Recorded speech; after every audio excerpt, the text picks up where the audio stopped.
Okay guys, welcome back to the channel.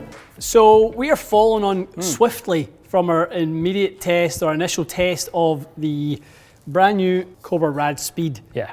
Very, very impressed. Some of the best numbers we've ever seen on an initial test, Matty. Agree. Without much time to tinker with it, we were able to get a lot. You made like one or two tiny adjustments and it turned into something, one of the longest drivers we've tried. Super impressed with it. I think we both mid-video even said, we have to do Speedzone right after, right away. While we're swinging the same, everything's the same. Because I obviously have a lot of good memories with Speedzone. Yeah.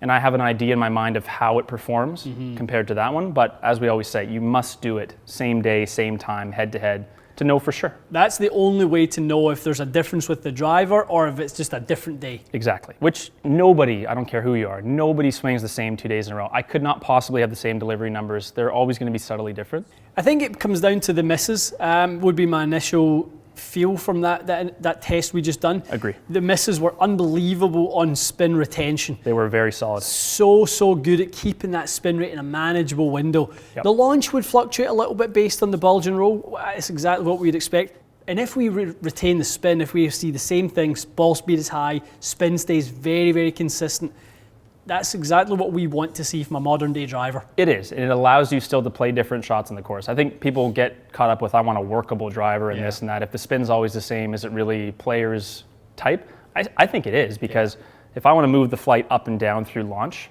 I don't need the spin to change all that much. Vertically, if we're moving the golf ball vertically, we don't really want the spin changing that much. I wouldn't know. If we are moving the golf ball laterally, if we start curving it left and right, that's when we want the spin to change a little bit.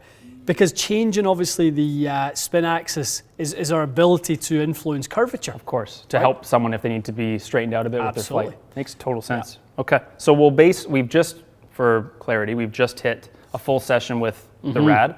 I'm gonna put this in first, the Speedzone, so that it gets a nice warmed up shot. Yeah. Maybe we go back and forth once or twice if we seem that it's necessary. Good idea.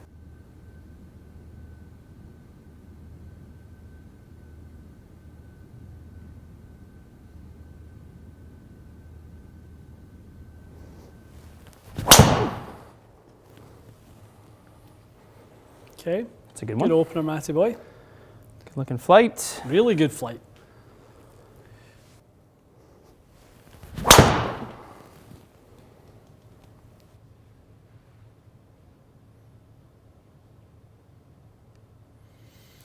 Spending a long time in the air.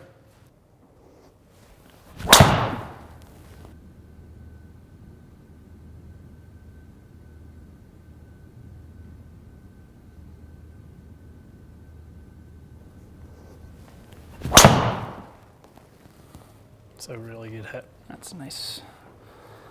A little less crazy flight.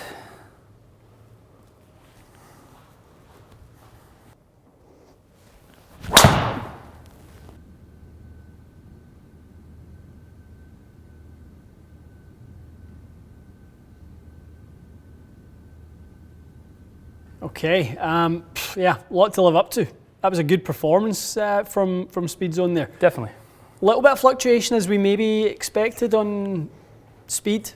A little bit 72 to 77 was the range, the window. The spin moved around a little bit. A little bit on the low side. Yeah. Especially for having the mass placed back. We don't normally see spin rate dip that much. So. That's what I always feared a bit with that driver. I liked the best drives a lot. But I always felt like a little off or a little high in the face, I would start diving, and that's kind of what does occur. Yeah, I think that's why you gravitated towards the Speedzone Extreme. I like that. Lovely drive. I think it sounds a bit better. I do as well. I think it feels a bit better. I'm not saying last year's was bad, but this definitely sounds and feels better. I think it's just more solid.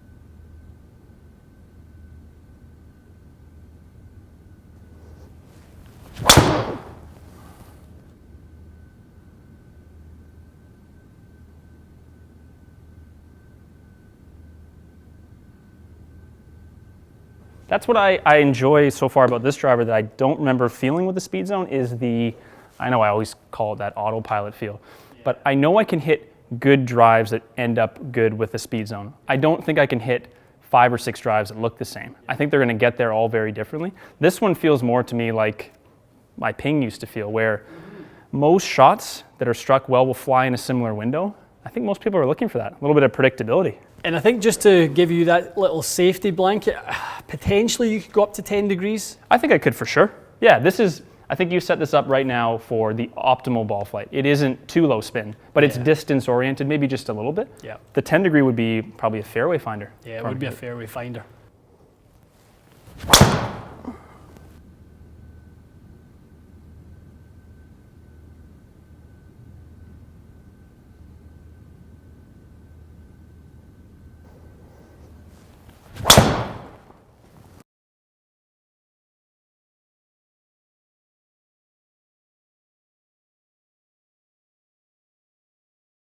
I mean, if we were to show this little illustration here, yes, that's right. People go, oh, you've probably only hit 2 or 3 shots with it. You've hit a whole bunch of shots with it. Yeah. No, you're right. And the strikes were, they're like 6 or 7 in there. The strikes were quite good, but that last one was a little bit toe side, a little bit high. The spin was still good. I hit a couple a little bit low in the face. It's very consistent. Like you always say, it's not going to be 5 miles an hour ball speed or 20 yards. These literally went the exact same distance, but if you can't look at that test and think there might be a chance you hit the new one more accurately, I don't know how you could come to that conclusion. It's worth a test, even if you have a Speedzone. I'll probably change my mind. I think even if you have a Speedzone, I would still demo this. Yeah. I wouldn't buy it blind. Don't buy it blind. Yeah. I would 100% at least go test it. I would say the exact same thing. Yeah. From kind of having used the Speedzone and things like that, if you did get one and you found a shaft maybe that you really liked, it would be worth a plug and play. Yes, same as what we did. Same shaft on there. Exact same Ventus black in both of those. Yep. I totally agree. This is a great driver. It good. is definitely going to be good for the person who wants to drop some spin. And for me personally, I would probably just pop it up to 10. Yeah. And that would give me the golf course flight. I would have more like 2,400 RPMs of spin. I'd be happy. Okay, well that is for me the true test. That's the true verdict. I love when we do our initial testing because it gives us an idea of what we're working with. Yeah. But it's never really until we do these tests do we truly understand, is it improvement, is it better, what do we see? We definitely have in our hands here a driver that will be competitive.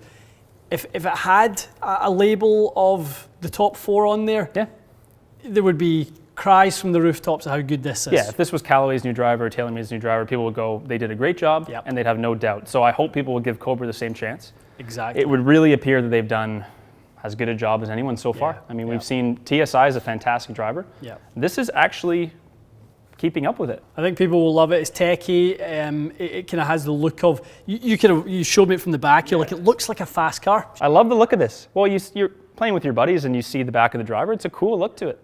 They refined the look of it too. I think the speed back is a little bit less extreme. You had a good point, the crown. Slightly modified. Yeah, it's less sunken at the back, so I think it's more subtle, plus the flat finish. I would say huge improvement in stability. Small but important improvement to sound and feel. I think that's worth mentioning. It definitely sounds and feels quite a bit better. And a nice subtle appearance change at address. And they've done a great job overall. Definitely. Well, it's a winner in our eyes, and it'll be really great to see how it stacks up in the bracket. I mean, the numbers that we are experiencing today would stack up with really anything. So I think that's a really kind of good way to take us into 2021. Absolutely. Another one that's going to be a top contender. Definitely. Okay, stay tuned, guys, for more tests, and we'll see you again soon.